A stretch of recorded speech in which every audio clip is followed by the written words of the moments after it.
Greetings everybody and welcome to Madrid Ball. I hope you all are safe and sound. Our favourite competition, the Champions League is back and Real Madrid simply have the work cut out. We would be travelling to Ukraine to play Shakhtar at the NSC Olympic Stadium, and as we can recall Madridistas, this is going to be the second consecutive season that we would be playing Shakhtar in the group stages. The previous two meetings didn't go very well for Madrid, so the Los Blancos would be determined to set things straight. They haven't been bright and sparkling in recent weeks. The previous loss against Sheriff certainly was unexpected, so Real Madrid must get their act together. They have to get the points in order to get a smooth qualification to the round of 16, and when we hear of Shakhtar, there should be nothing but revenge on our mind. We had lost to them both home and away last time round, so this time Real Madrid must show the class, fight for the pride, and most importantly get the 3 points on foreign soil. So in this video we'll do the match preview of Shakhtar versus Real Madrid. We'll also go through the words of Carlo Ancelotti, who had quite a lot to say about the team, and finally we'll wrap up the video by doing the match predictions. So we have a lot to discuss and let's get started. And firstly, having a look at the opposition, Shakhtar Donetsk currently stands second in the Ukraine Premier League. They are just 3 points behind the league leaders Dynamo Kiev, and if we have a look at the form in the last 5 matches, they are 1 draw and 4 wins. We must also note that coming into the match, Shakhtar recently thumped Zorya 6-1 in the league, so we can say they will be in a pretty good mood heading into tonight's clash with Real Madrid. Also, if we have a look at the Champions League campaign of Shakhtar, they're currently last in the table with a 0-0 draw against Inter and a loss against Sheriff. So we can understand that Shakhtar would be desperate for points if they have any ambition of going past the group stages. They would be playing Madrid in the next 2 Champions League games, so definitely they would be hoping that they can get something out of the home fixture with the backing of the home crowd.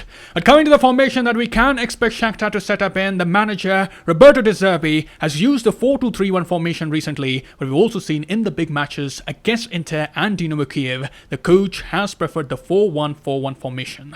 So it is possible that against the Spanish giant, Shakhtar will be setting up in a similar way. And talking about the injury list, Shakhtar will be without the services of Lassina Traore, who is out with a serious knee problem, and Junior Moraes, who has also been on the sidelines soothing a cruciate ligament injury. But apart from those two, the Shakhtar manager has nearly full strength squad at his disposal. He will be having a lot of options to work with. In the midfield, Taras Stepanenko should play the role of a defensive midfielder. He would be supported by Maicon and Alan Patrick in the middle of the park. The two of them would be the creative outlets in the side, and in attack Pedrinho, Solomon and Fernando should lead the attack for Shakhtar.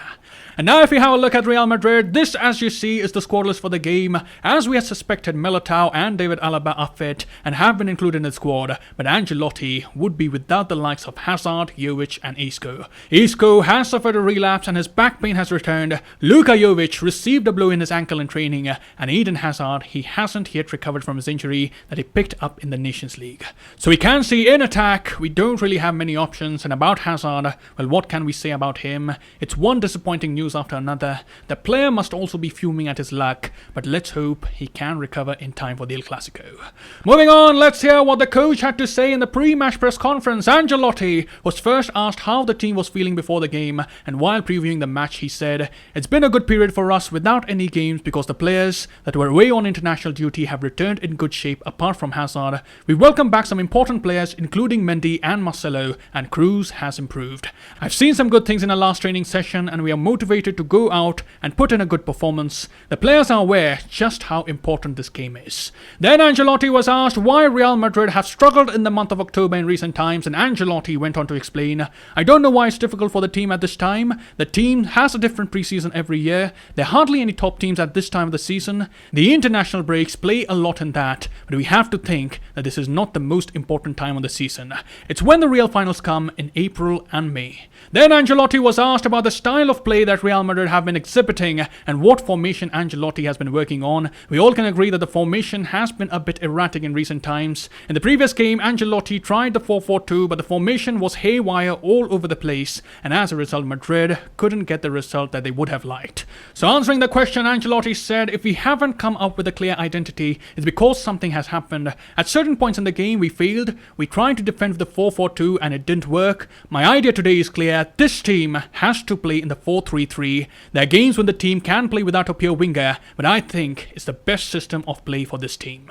And lastly, the coach gave an update on the fitness condition of Ferland Mendy and Eden Hazard. He said Hazard is tired of having these little problems. He has an overload that does not allow him to be available. I think he could be against Barca or Osasuna. Mendy is ready, but I don't know if he will start in the game. We had problems on the left side because Miguel was for a while our only fullback available. Ferland's return is a very good thing for us. So that sums up the pre-match press conference of Carlo Ancelotti, and let's conclude this video by doing the match predictions. In goal, Thibaut Courtois will keep his place there. There's no doubt regarding that. In the centre-back position, the duo of Alaba and Eder Militao should continue. In the right-back position, Nacho Fernandes should continue to fill in for the injured Dani Carvajal. Lucas Vazquez is an option as well, but since Ancelotti has not shown much faith in Vazquez as a right-back, I would guess Nacho would continue playing there. In the left-back position, Ferland Mendy is back, but will Ancelotti see Mendy ready to start the game after such a long injury layoff? I do have my doubts regarding that. Marcelo and Miguel are the available options, and my choice would be Miguel starting at left-back.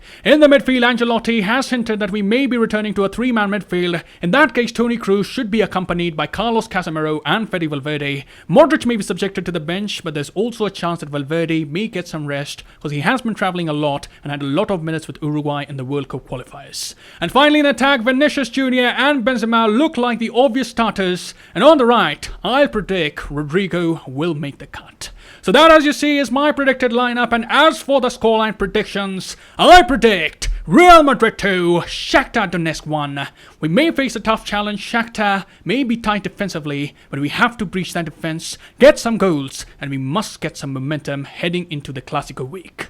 So that is all I have here. Do let me know what are your thoughts regarding the game and what scoreline are you predicting.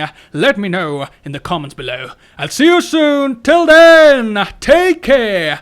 Glory to Madrid. And as always, a la Madrid.